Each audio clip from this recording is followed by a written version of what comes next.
Hello दोस्तों, आप सभी का बहुत बहुत स्वागत है। आज के इस नई वीडियो में हम पार्ट 3 लेकर आए हैं मुद्रा एवं बैंकिंग से रिलेटेड। इससे पहले हम आपको 200 प्लस एमसीक्यू करा चुके हैं। इस वीडियो में भी हम 100 प्लस एमसीक्यू करेंगे।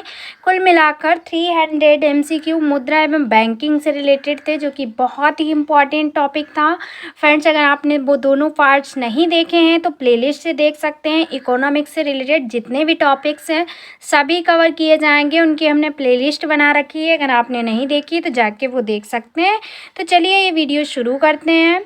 देखिएगा, क्वेश्चन है हमारा कि निम्नलिखित में कौन माल के आयात हेतु विदेशी विनिमय को स्वीकृति देता है। तो निम्नलिखित में वह कौन है जो माल के आयात हेतु विदेशी विनिमय को स्वीकृति देता है। तो वह है भारतीय रिजर्व बैंक। कौन है? तो भारतीय reserve bank. Option number C right होगा। नेक्स्ट है कि भारत में ट्रेजरी बिल बेचे जाते हैं। तो भारत में जो ट्रेजरी बिल होते हैं आरबीआई के द्वारा बेचे जाते हैं। ऑप्शन नंबर हमारा ए राइट हो जाएगा। नेक्स्ट है कि भारत में व्यापारिक बैंकों की देनदारी के घटकों में निम्नलिखित में से सबसे महत्वपूर्ण कौन है। तो देनदारी के घटकों में सबसे महत्वपूर्ण है सावधि जमा धनराशि। ऑप्शन नंबर ए राइट होगा। नेक्स्ट है कि अल्पकालिक सरकारी प्रतिभूति पत्र को क्या कहा जाता है। तो अल्पकालिक सरकारी प्रतिभूति पत्र को ट्रेजरी बिल कहा जाता है। क्या कहा जाता है friends? Treasury bill. Option number D correct होगा। नेक्स्ट है कि 1969 में निम्नलिखित में से किस बैंक का राष्ट्रीयकरण नहीं हुआ था। तो जो 1969 में राष्ट्रीयकरण किया गया था 14 बैंकों का, उनमें से किसका राष्ट्रीयकरण नहीं हुआ है। तो ऑप्शन के अकॉर्डिंग भारतीय स्टेट बैंक का राष्ट्रीयकरण नहीं हुआ था। तो ऑप्शन नंबर हमारा सी करेक्ट हो जाएगा। नेक्स्ट क्वेश्चन है कि निम्नलिखित में कौन सा बैंक या वित्तीय कंपनी नहीं है। तो वह कौन सी बैंक या वित्तीय कंपनी नहीं है ऑप्शन में। तो वह है लुम्प्या थासा। ठीक है, लुम्प्या थासा कोई बैंक या वित्तीय कंपनी नहीं है। बाकी एवीएन एम्ब्रो भी है, एचएसवी भी है, बीएनपी परिवास भी है, लेकिन लुम्प्या थासा कोई भी बैंक या कंपनी नहीं है। तो ऑप्शन नंबर सी करेक्ट होगा। नेक्स्ट है कि निम्नलिखित में से किस संस्था का संबंध आवास ऋण देने से है। तो निम्नलिखित में से कौन सी ऐसी संस्था है जिसका संबंध आवास ऋण देने से है। तो वह संस्था है आईसीआईसीआई। कौन सी बैंक है? तो आईसीआईसीआई बैंक। ठीक है, तो ऑप्शन नंबर हमारा डी करेक्ट होगा। कौन सा करेक्ट होगा? डी करेक्ट होगा। ठीक है, आप लोग ध्यान रखिएगा। नेक्स्ट क्वेश्चन देखिएगा फ्रेंड्स कि मुद्रास्फीति की उच्च दर और बेरोजगारी की उच्च दर एक साथ उपस्थिति को क्या कहते हैं। फ्रेंड्स, जो मुद्रास्फीति उच्च दर और बेरोजगारी उच्च दर एक साथ होती है तो उस उपस्थिति को हम लोग कहते हैं स्टैगफ्लेशन। क्या कहते हैं? Stagflation. Option number B right होगा। नेक्स्ट है दुर्लभ मुद्रा किसे कहते हैं। तो दुर्लभ मुद्रा हम कहते हैं ऐसी मुद्रा को जो आसानी से सुलभ ना हो, उसे दुर्लभ मुद्रा कहा जाता है। तो ऑप्शन नंबर हमारा डी करेक्ट होगा। नेक्स्ट है कि वाणिज्यिक बैंकों द्वारा भारतीय रिजर्व बैंक के पास रखे हुए सर्वाधिक न्यूनतम से अधिक रिजर्व बैंक कहलाते हैं।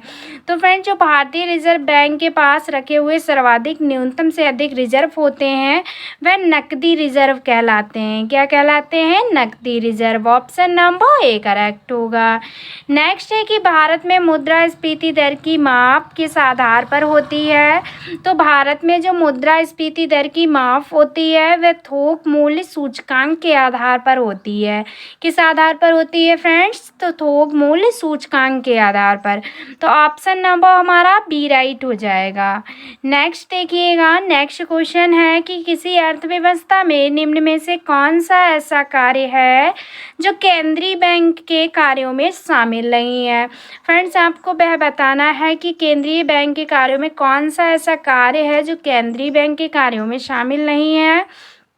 तो वह कार्य है कि सरकारी खर्च पर नियंत्रण। तो जो सरकारी खर्च पर नियंत्रण होता है ये केंद्रीय बैंक के कार्यों में शामिल नहीं किया गया है। तो हमारा जो राइट आंसर हो जाएगा वह ऑप्शन नंबर सी हो जाएगा। अब देखिएगा नेक्स्ट क्वेश्चन कि निम्नलिखित में कौन सी मुद्रा या मुद्राएं कृत्रिम समझी जाती हैं। तो वे कौन सी मुद्राएं होती हैं जो कृत्रिम समझी जाती हैं। तो वह एसडीआर की मुद्राएं जो होती हैं फिर कृत्रिम समझी जाती हैं। तो ऑप्शन नंबर हमारा सी करेक्ट हो जाएगा। नेक्स्ट है कि भारत में सभी राष्ट्रीयकृत वाणिज्यिक बैंकों में बचत खातों पर दी जाने वाली ब्याज दर किसके द्वारा निर्धारित की जाती है। तो फ्रेंड्स, जो वाणिज्यिक बैंकों के द्वारा बचत के खातों पर जो बचत ब्याज दर होती है वह किसके द्वारा निर्धारित की जाती है। तो इसका जो राइट आंसर होगा वह होगा इनमें से कोई नहीं, ना ही केंद्रीय वित्त मंत्रालय इसके निर्धारित करता है और ना ही केंद्रीय वित्त आयोग निर्धारित करता है और ना ही फ्रेंड्स भारतीय बैंक संघ। तो जो राइट आंसर हो जाएगा वह ऑप्शन नंबर डी हो जाएगा, इनमें से कोई नहीं। नेक्स्ट है कि जब भारतीय रिजर्व बैंक नकदी रिजर्व अनुपात CRR में वृद्धि की घोषणा करता है तो उसका तात्पर्य क्या होता है फ्रेंड्स। तो उसका तात्पर्य होता है कि वाणिज्यिक बैंकों के पास उधार देने के लिए मुद्रा होगी। किसका? तो CRR का उद्देश्य होता है घोषणा करते समय जब भारतीय रिजर्व बैंक जो है वह नकदी रिजर्व अनुपात में वृद्धि की घोषणा करती है तब। नेक्स्ट देखिएगा कि भारत की विधिग्रह मुद्रा क्या है फ्रेंड्स। भारत की चाहे विधिग्रह मुद्रा आए या फिर मुद्रा पूछा जाए, कोई भी क्वेश्चन पूछा जाए तो आप लोग जानते ही हैं कि भारत की जो मुद्रा है वह क्या है, तो रुपया है। ठीक है, ऑप्शन नंबर हमारा बी राइट हो जाएगा, रुपया। ऑप्शन नंबर बी करेक्ट होगा। नेक्स्ट है कि सरकार द्वारा पुरानी मुद्रा को समाप्त कर नई मुद्रा चलान कहलाता है। फ्रेंड्स, जो सरकार होती है जब पुरानी मुद्रा को बंद कर देती है, वे आपने देखा था कि जो नोटबंदी हुई थी उस टाइम मतलब पुरानी मुद्रा को बंद कर न्यू नोट चलाना। ठीक है, तो भाई क्या होता है, समाप्त कर नई मुद्रा चलाना होता है। तो उसे हम लोग जानते किस नाम से हैं, तो उसे हम लोग क्या कहते हैं, विमुद्रीकरण कहते हैं। ठीक है, मुद्रा का क्या हो जाता है, तो वह मुद्रा का विमुद्रीकरण हो जाता है जब पुरानी मुद्रा को समाप्त कर नई मुद्रा चलान होता है। ठीक है, तो ऑप्शन नंबर हमारा करेक्ट होगा बी। नेक्स्ट देखिएगा फ्रेंड्स कि किस संगठक को मुद्रा पूर्ति में विस्तृत मुद्रा कहा जाता है। तो वह कौन सा संगठक है जिसमें मुद्रा पूर्ति को विस्तृत मुद्रा कहा जाता है, तो वह संगठक है M3। ऑप्शन नंबर जो हमारा राइट होगा वह सी वाला राइट होगा। नेक्स्ट है कि निम्नलिखित में से कौन सी वाणिज्यिक शब्दावली उस क्रियाविधि को इंगित करती है जिसके माध्यम से वाणिज्यिक बैंक सरकार को उधार देता है। तो वह कौन सी वाणिज्यिक शब्दावली क्रियाविधि है, तो वह है सर्वाधिक तरलता अनुपात जिसे SLR कहते हैं। ऑप्शन नंबर राइट होगा डी वाला। नेक्स्ट है कि आर्थिक विकास सामान्यतः युग्मित होता है। तो फ्रेंड्स, जो आर्थिक विकास सामान्यतः युग्मित होता है ये स्फीति के साथ युग्मित होता है। किसके साथ युग्मित होता है, तो ये स्फीति के साथ युग्मित होता है। तो ऑप्शन नंबर हमारा बी राइट हो जाएगा। नेक्स्ट क्वेश्चन है कि भारतीय रिजर्व बैंक की बैंक दर कम करने के फलस्वरूप, तो फ्रेंड्स जो भारतीय रिजर्व बैंक की बैंक दर होती है इसे कम करने के फलस्वरूप क्या होता है फ्रेंड्स, तो जो बाज़ार की तरलता होती है वह बढ़ जाती है। क्या हो जाता है, तो बाज़ार की तरलता जो होती है वह बढ़ जाती है।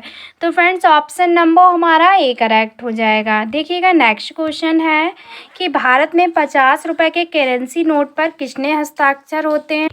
तो फ्रेंड्स जो 50 रुपये की करेंसी नोट पर हस्ताक्षर होते हैं, सिग्नेचर, वह होते हैं किसके, तो वह होते हैं RBI के गवर्नर के। किसके होते हैं, तो RBI के गवर्नर के होते हैं। ठीक है फ्रेंड्स, 1 रुपये के नोट को छोड़कर बाकी जितने भी नोट होते हैं उन पर किसके हस्ताक्षर होते हैं, सिग्नेचर, तो वो RBI के गवर्नर के ही होते हैं। चाहे वो कितनी भी करेंसी हो, चाहे 50 की हो, चाहे 100 की या फिर 500 की। ठीक है, उस पर हस्ताक्षर जो होते हैं वे किसके होते हैं, तो RBI के गवर्नर के होते हैं। सिर्फ 1 रुपये के नोट पर नहीं होते हैं। नेक्स्ट देखिएगा, नेक्स्ट क्वेश्चन है कि किसी वित्तीय वर्ष में PPF खातों में निवेश की अधिकतम अनुमत सीमा कितनी है। तो फ्रेंड्स किसी भी वित्तीय वर्ष में जो PPF खातों में निवेश की अनुमत सीमा होती है वह कितनी होती है, 1,50,000। कितनी होती है, तो 1,50,000 होती है। ठीक है, ऑप्शन नंबर हमारा वी राइट हो जाएगा।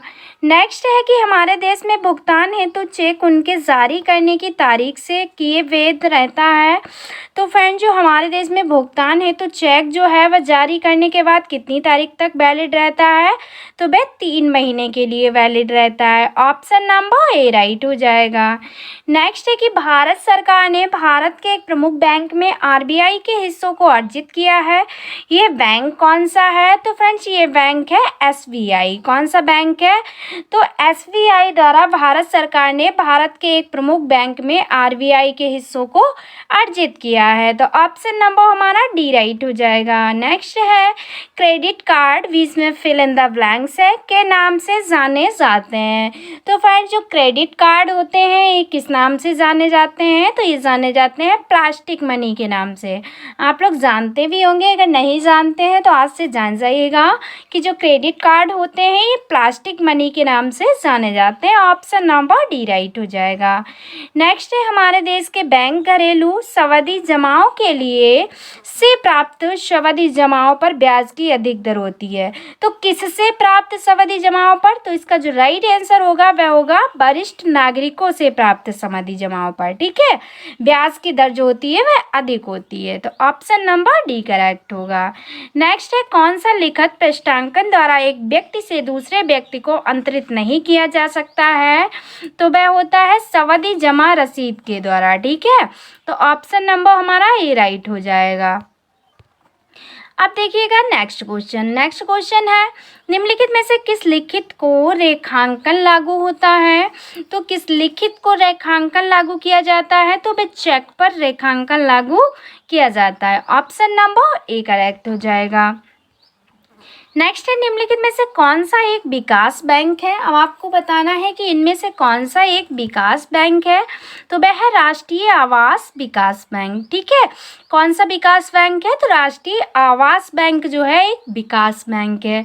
ऑप्शन नंबर हमारा बी करेक्ट होगा। नेक्स्ट क्वेश्चन है कि निम्नलिखित में से किस अस्थि का बंधक किया जा सकता है? तो किस अस्थि का बंधक किया जा सकता है? तो वह भूमि तथा भवन का किया जा सकता है। किसका फ्रेंड्स? तो भूमि तथा भवन का। तो ऑप्शन नंबर डी करेक्ट होगा।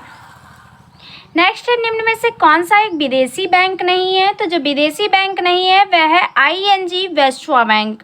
ठीक है, आईएनजी वैश्वा बैंक जो है ये विदेशी बैंक नहीं है। बाकी सभी बैंक्स एचएसबीसी विदेशी है, स्टैंडर्ड चार्टर्ड बैंक भी विदेशी है, बीएनपी परिवास भी विदेशी बैंक है। नेक्स्ट है कि निम्न में से कौन सा एक विदेशी बैंक है जिसके कार्यालय शाखाएं भारत में हैं? तो वह कौन सा विदेशी बैंक है? तो वह है स्टैंडर्ड चार्टर्ड बैंक। ठीक है, ऑप्शन नंबर डी वाला राइट होगा। नेक्स्ट है कि टीजर ऋण क्या है?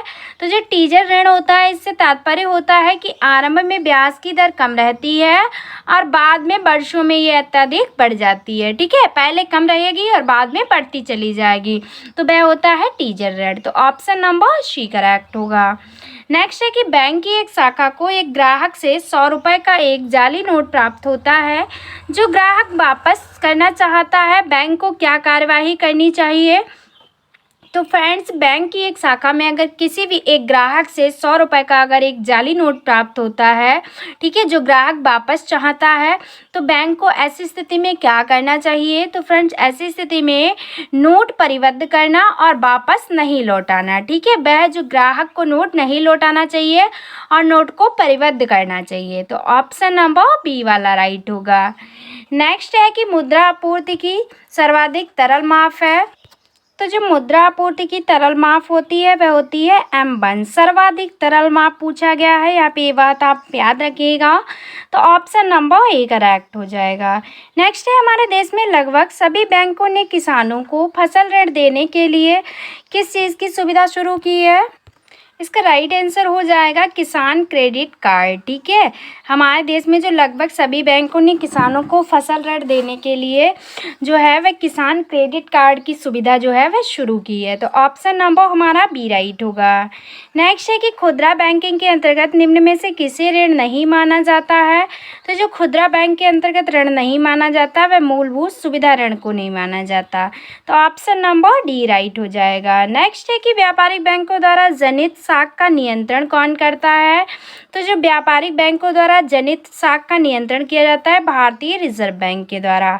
ऑप्शन नंबर बी राइट होगा। नेक्स्ट है कि भारत में करेंसी नोट जारी करता है? तो भारत में करेंसी नोट भारतीय रिजर्व बैंक जारी करता है। ऑप्शन नंबर डी करेक्ट होगा। नेक्स्ट है संकट के समय के दौरान वाणिज्यिक बैंकों की जो आरक्षितियाँ बतौर बफर चल निधि का काम कर सकती हैं वह क्या होती हैं? तो वह होती हैं SLR। ठीक है, इससे पहले क्वेश्चन में SLR के बारे में बता चुके हैं, तो ऑप्शन नंबर डी राइट हो जाएगा। अब देखते हैं नेक्स्ट क्वेश्चन। क्वेश्चन है कि RBI के मानदंडों के अनुसार ग्राहक की पहचान के लिए वैध दस्तावेज कौन सा है? तो ग्राहक की पहचान के लिए जो वैध दस्तावेज होता है वह तो चुनाव पहचान पत्र। ठीक है, ऑप्शन नंबर बी राइट होगा।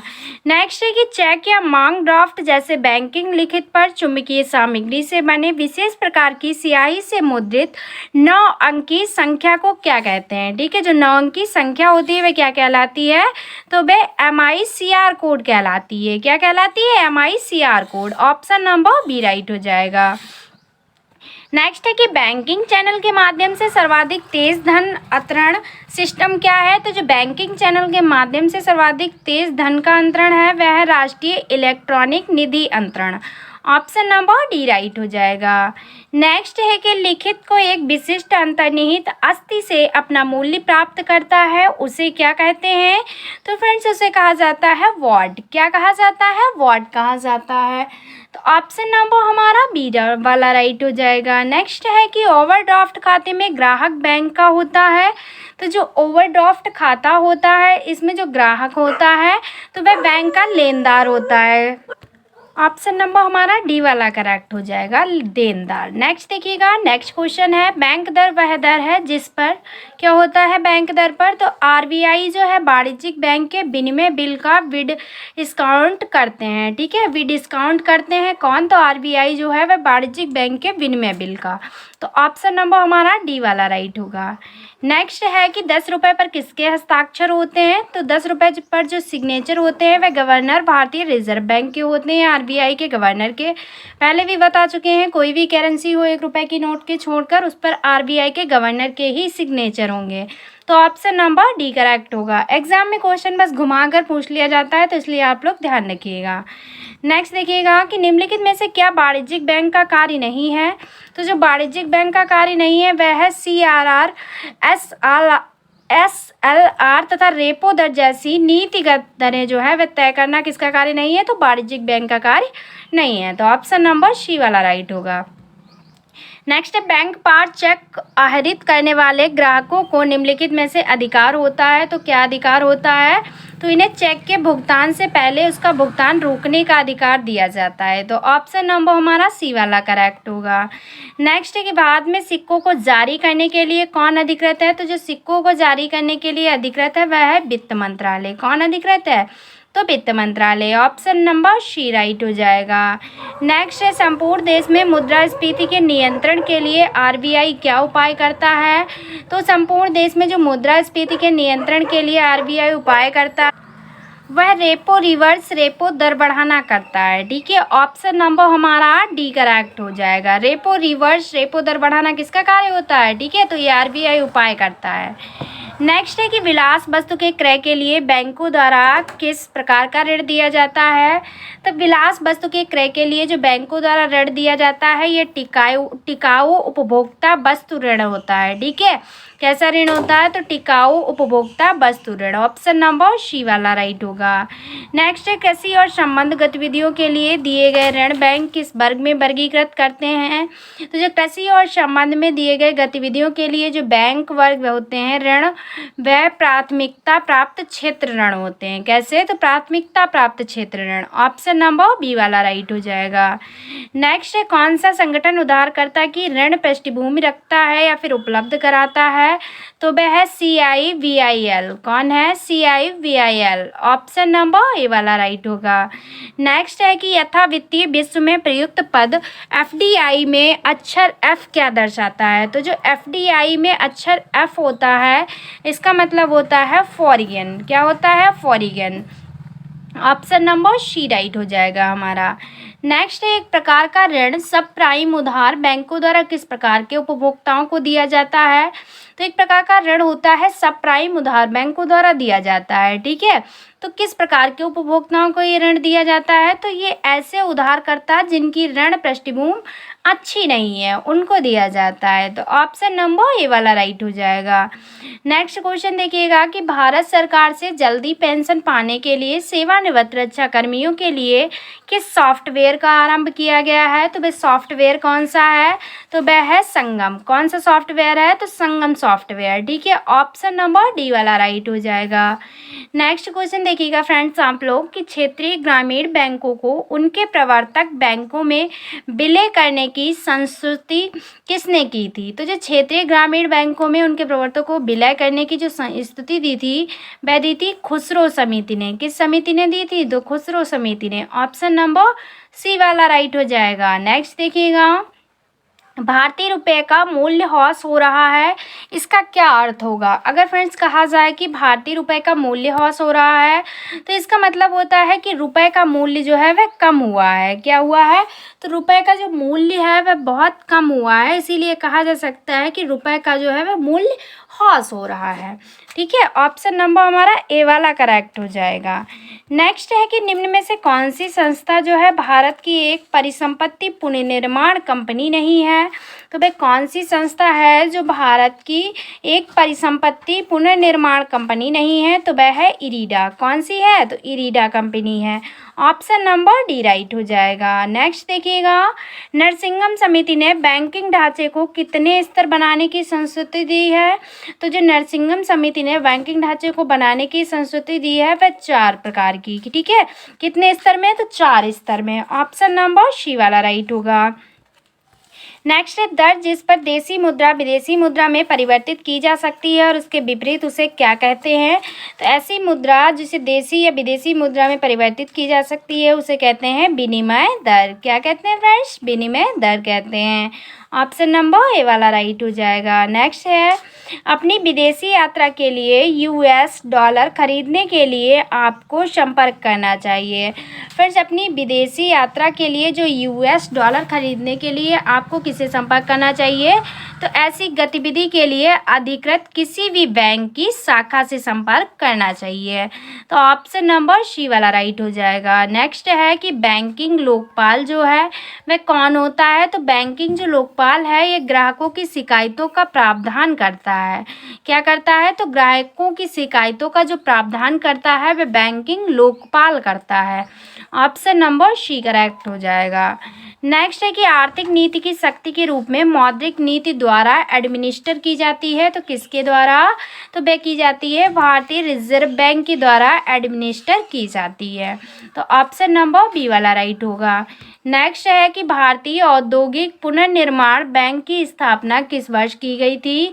तो जो भारतीय औद्योगिक पुनर्निर्माण बैंक है इसकी स्थापना हुई थी 1985 में। कब हुई थी, तो 1985 में हुई थी। तो ऑप्शन नंबर बी वाला राइट होगा। नेक्स्ट है, बचत बैंक खाते किसके द्वारा खोले जाते हैं। तो जो बचत बैंक खाते होते हैं ये व्यक्तियों द्वारा बचत के लिए खोले जाते हैं, ठीक है। ये जनता खोलती है अपनी बचत के लिए। ऑप्शन नंबर सी वाला राइट हो जाएगा। नेक्स्ट है कि गतिविधि चेक क्या होता है। जो गतावधि चेक होता है ये चेक जिसके जारी होने की तिथि से 6 महीने पूरे हो गए हैं उसे गतावधि चेक कहते हैं। ऑप्शन नंबर सी वाला राइट हो जाएगा। नेक्स्ट देखिएगा, कौन भारत में शेयर बाजार कार्य को नियंत्रित करता है। तो जो शेयर बाजार कार्य को नियंत्रित करता है वह करती है सेबी। कौन करता है, तो सेबी। ऑप्शन नंबर बी वाला राइट होगा। नेक्स्ट देखिएगा, किस कार्ड से बैंक को उच्च ऋण जोखिम है। तो किस कार्ड से बैंक को, क्रेडिट कार्ड से, ठीक है। तो जो बैंक को उच्च ऋण जोखिम है वह किससे है, तो वह क्रेडिट कार्ड से हो सकता है। ऑप्शन नंबर बी वाला राइट हो जाएगा। नेक्स्ट है कि कौन सा क्रेडिट कार्ड एसोसिएशन है। तो भाई कौन सा कार्ड है जो एसोसिएशन है, तो वह है city bank cards. City bank card जो होता है वह एसोसिएशन होता है। तो ऑप्शन नंबर डी वाला राइट होगा। नेक्स्ट क्वेश्चन है कि भारत में खुदरा ऋण का सर्वाधिक प्रतिशत किसका है। तो जो भारत में खुदरा ऋण का सर्वाधिक प्रतिशत है ये आवास ऋण का है। किसका है? तो आवास ऋण का है। ऑप्शन नंबर डी वाला राइट होगा। नेक्स्ट क्वेश्चन है कि निम्न में से कौन सी एक इलेक्ट्रॉनिक बैंकिंग डिलीवरी चैनल नहीं है। तो जो इलेक्ट्रॉनिक बैंकिंग डिलीवरी चैनल नहीं है वह है मोबाइल वैन। क्या है? तो मोबाइल वैन जो है इलेक्ट्रॉनिक बैंकिंग डिलीवरी चैनल नहीं है। ऑप्शन नंबर ए वाला राइट होगा। नेक्स्ट है कि निम्नलिखित में से क्या वाणिज्यिक बैंकों के लिए निधियों का स्रोत नहीं है। तो फ्रेंड जो वाणिज्यिक बैंकों के लिए निधियों का स्रोत है ये आरबीआई के पास नकदी आरक्षितियाँ हैं। ठीक है, ऑप्शन नंबर डी वाला करेक्ट होगा। नेक्स्ट है कि सेंट्रल बैंक केंद्रीय बैंक के परिमाणात्मक उधार नियंत्रण उपाय में निम्नलिखित में से क्या शामिल है। तो जो सेंट्रल बैंक यानी कि केंद्रीय बैंक होता है इसके जो परिमाणात्मक होते हैं उधार नियंत्रण इसके उपाय में क्या शामिल नहीं किया गया है। तो वह नैतिक दबाव नहीं किया गया है शामिल। तो ऑप्शन नंबर डी वाला हमारा राइट हो जाएगा। नेक्स्ट देखते हैं कि बम्बई स्टॉक एक्सचेंज स्थित है। तो जो बम्बई स्टॉक एक्सचेंज है ये दलाल स्ट्रीट में स्थित है। ठीक है, कभी कभी पूछ लिया जाता है दलाल स्ट्रीट कहाँ स्थित है, कभी कभी पूछ लिया जाता है बम्बई स्टॉक एक्सचेंज कहाँ स्थित है। तो दोनों तरह से आप लोग क्वेश्चन को याद रखिएगा। ठीक है, ऑप्शन नंबर हमारा बी वाला करेक्ट हो जाएगा। नेक्स्ट देखिएगा संवेदी सूचकांक में कितनी प्रतिभूतियाँ होती हैं। तो जो संवेदी सूचकांक में प्रतिभूतियाँ होती हैं वह होती हैं 30। कितनी होती हैं? 30 होती हैं। ऑप्शन नंबर सी वाला राइट है। नेक्स्ट है कि बीमा क्षेत्र में सबसे प्रत्यक्ष विनियोग का प्रस्तावित स्तर है। तो बीमा क्षेत्र के में जो सबसे प्रत्यक्ष विनियोग का जो प्रस्तावित स्तर है वह कितना होता है? वह 26% होता है। कितना होता है? जो 26% होता है। ऑप्शन नंबर डी वाला राइट होगा। नेक्स्ट है कि भारत का सबसे बड़ा शेयर कौन सा है। तो जो भारत का सबसे बड़ा शेयर माना जाता है वह मुंबई को माना जाता है। मुंबई स्टॉक एक्सचेंज जो कि दलाल स्ट्रीम अभी हमने बताया था, तो आप लोग ध्यान रखिएगा। ऑप्शन नंबर सी वाला राइट हो जाएगा। नेक्स्ट है कि इनसाइड ट्रेडिंग संबंधित है। जो इनसाइड ट्रेडिंग का संबंध है ये किससे संबंधित है। तो ये शेयर बाजार में प्रतिभूतियों का अवैध लेन देन से संबंधित है। क्या? तो इनसाइड ट्रेडिंग। तो ऑप्शन नंबर राइट होगा कौन सा? वह सी वाला राइट हो जाएगा। नेक्स्ट है कि निम्नलिखित में से कौन सा वैकल्पिक धन का उदाहरण है। तो जो वैकल्पिक धन का उदाहरण है वह क्या है? वह है चेक। क्या है? वैकल्पिक धन का उदाहरण है चेक। ऑप्शन नंबर सी वाला राइट हो जाएगा। नेक्स्ट क्वेश्चन, कैलकट समिति की सिफारिशों को ध्यान में रखते हुए कब से कोई नया क्षेत्रीय ग्रामीण बैंक स्थापित नहीं किया गया।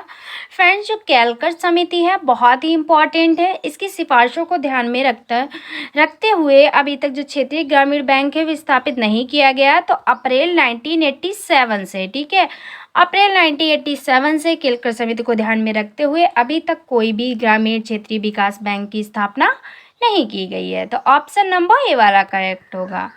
नेक्स्ट है कि भारत में निम्नलिखित में से कौन सा वायदा बाजार आयोग द्वारा विनियमित होता है। तो वह कौन सा वायदा है? तो वह है जिंस फ्यूचर्स व्यापार। क्या है? जिंस फ्यूचर्स व्यापार। ऑप्शन नंबर बी करेक्ट होगा। नेक्स्ट क्वेश्चन है कि निम्नलिखित में से कौन सा किसी वैश्विक शेयर बाजार का संवेदनशील सूचकांक का नाम नहीं है। तो वह कौन सा है जो वैश्विक शेयर बाजार का संवेदनशील सूचकांक नहीं है। तो वह है सेबी। कौन है? तो सेबी है। ऑप्शन नंबर डी वाला राइट हो जाएगा। नेक्स्ट देखिएगा कि क्षेत्रीय ग्रामीण बैंक किसके द्वारा प्रायोजित होते हैं। तो जो क्षेत्रीय ग्रामीण बैंक होते हैं ये किसके द्वारा प्रायोजित किए जाते हैं। तो ये राष्ट्रीयकृत वाणिज्यिक बैंक के द्वारा प्रायोजित किए जाते हैं।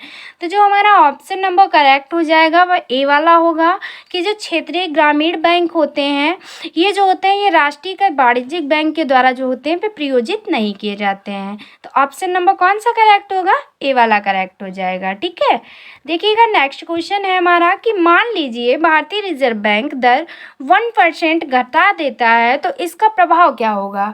फ्रेंड्स, अगर जो भारतीय रिजर्व बैंक है ये अपनी दर जो है वह 1% घटा देता है, ठीक है, तो इसका प्रभाव क्या पड़ेगा। तो इसका प्रभाव जो है बाजार में अधिक नकदी पर पड़ेगा। किस पर पड़ेगा, तो बाजार में जो अधिक नकदी होती है उस पर पड़ेगा। तो ऑप्शन नंबर हमारा कौन सा राइट होगा, बी वाला करेक्ट हो जाएगा। देखिएगा नेक्स्ट क्वेश्चन है कि बैंक की जो शाखाएं सीधे विदेशी मुद्रा विनिमय कारोबार कर सकती हैं उन्हें विदेशी मुद्रा कहा जाता है। उन्हें कौन सी विदेशी मुद्रा कहकर पुकारते हैं हम लोग, या क्या कहा जाता है, किस विदेशी मुद्रा के नाम से जानते हैं, तो उन्हें हम लोग अधिकृत डीलर कहते हैं। क्या कहते हैं, उन्हें अधिकृत डीलर कहा जाता है। ठीक है, तो ऑप्शन नंबर जो हमारा राइट होगा वह ए वाला करेक्ट हो जाएगा। नेक्स्ट क्वेश्चन है कि निम्न आय समूहों को दिए गए अल्प राशियों के ऋण कहलाते हैं। तो जो निम्न आय समूहों को दिए गए अल्प राशियों के ऋण होते हैं उन्हें सूक्ष्म ऋण कहते हैं। वे क्या कहलाते हैं, तो वे सूक्ष्म ऋण कहलाते हैं। तो ऑप्शन नंबर बी वाला करेक्ट होगा। नेक्स्ट क्वेश्चन है हमारा कि आरक्षित निधि अनुपात जिसे हम लोग CRR कहते हैं और संविधिक चलनिधि अनुपात जिसे हम लोग SLR इन पदों का अत्यधिक करीबी से जो संबंध है निम्नलिखित में से किस उद्योग या फिर किस बाजार से है। तो जो CRR और SLR का संबंध है ये किस बाजार या उद्योग से है, तो ये बैंकिंग उद्योग से है। किससे फ्रेंड्स, तो बैंकिंग उद्योग से है। तो ऑप्शन नंबर बी राइट होगा। नेक्स्ट है दलाल स्टेट स्थित है। ये क्वेश्चन बहुत ही इंपॉर्टेंट है। तो जो दलाल स्टेट है ये मुंबई में स्थित है। ऑप्शन नंबर सी राइट होगा। नेक्स्ट है कि भारत में वर्तमान मुद्रा प्रणाली का प्रबंधन करता कौन है। तो जो प्रेजेंट टाइम में मुद्रा प्रणाली का जो प्रबंधन करता है वह है RBI यानी कि भारतीय reserve bank. Option number B वाला राइट होगा। नेक्स्ट है कि भारत में बैंकों का पहली बार राष्ट्रीयकरण कब हुआ था। तो भारत में जो बैंकों का पहली बार राष्ट्रीयकरण किया गया था ये 1969 में किया गया था। कब किया गया था, तो 1969 में यानी कि 1969 में किया गया था। तो ऑप्शन नंबर हमारा सी वाला राइट होगा। नेक्स्ट क्वेश्चन है कि बैंकों को निम्नलिखित में से कौन सी सेवा या फिर उत्पाद विशेषतः छात्रों की सहायता के लिए तैयार किया जाता है। तो बैंकों में वह कौन सी सेवा या फिर उत्पाद होता है जो छात्रों की सहायता के लिए तैयार किया जाता है, तो वह होता है शिक्षा ऋण। ठीक है, जो शिक्षा ऋण होता है, शिक्षा के क्षेत्र में जो ऋण दिया जाता है वह छात्रों को सहायता के लिए तैयार किया जाता है। ये तो आप लोग बता भी सकते हैं। ऑप्शन नंबर डी वाला राइट हो जाएगा। नेक्स्ट क्वेश्चन है कि निम्नलिखित में से किस पद का संबंध जो है RBI के कार्य नहीं है। तो RBI का कार्य क्या नहीं है, तो वह सेंसेक्स जो है वह RBI का कार्य नहीं है। ठीक है, ऑप्शन नंबर हमारा सी राइट होगा। बाकी जो खुला बाजार परिचालन है ये RBI का काम है। आरक्षित नकदी निधि अनुपात भी RBI के अकॉर्डिंग होता है और जो चल निधि समायोजन सुविधा है ये भी RBI के द्वारा प्रदान की जाती है। तो RBI का जो अगर संबंध नहीं है तो बस सेंसेक्स से नहीं है, ये शेयर बाजार से संबंधित है। नेक्स्ट क्वेश्चन, निम्नलिखित में से कौन सी संस्था जो है कृषि एवं ग्रामीण विकास के लिए ऋण से संबंधित काम करती है। तो वह संस्था है नाबार्ड। कौन सी संस्था है, नाबार्ड है। ऑप्शन नंबर डी वाला राइट होगा। नेक्स्ट देखिएगा और इस वीडियो का लास्ट क्वेश्चन है। ठीक है फ्रेंड्स, क्वेश्चन है कि निम्न में से कौन सी समिति जो है बैंकिंग क्षेत्र में सुधारों से संबंधित है। तो वह कौन सी समिति है जो बैंकिंग क्षेत्र से संबंधित है, तो वह है नरसिम्हन समिति। ये समिति बहुत ही इम्पॉर्टेंट है फ्रेंड्स। सभी क्वेश्चंस इम्पॉर्टेंट थे लेकिन जो ज़्यादा इम्पॉर्टेंट थे वो हमने आपको बता भी दिए हैं। तो जो हमारा राइट आंसर हो जाएगा वह ऑप्शन नंबर बी वाला करेक्ट हो जाएगा। ठीक है फ्रेंड्स, तो ये 30+ MCQ हमने आपको करा दिए हैं ये 3 वीडियो में। ठीक है, 3 पार्ट्स लेकर आए थे क्योंकि अगर एक ही वीडियो में कराते तो वीडियो बहुत ज़्यादा लॉन्ग हो जाता, इसलिए 3 पार्ट्स में हमने आपको वीडियो प्रोवाइड कराई है। अगर आप लोगों ने वो 2 पार्ट्स नहीं देखे हैं तो हमने पूरे सारा इकोनॉमिक्स का वो प्लेलिस्ट बना दी है, तो उसमें आ जाकर आप देख सकते हैं।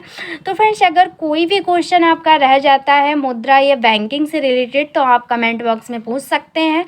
पहली बात तो हमने सारे क्वेश्चंस कवर करा दिए हैं। एग्ज़ाम में अगर आप ये वीडियो देखते हैं इससे बाहर कुछ भी नहीं आएगा, ठीक है।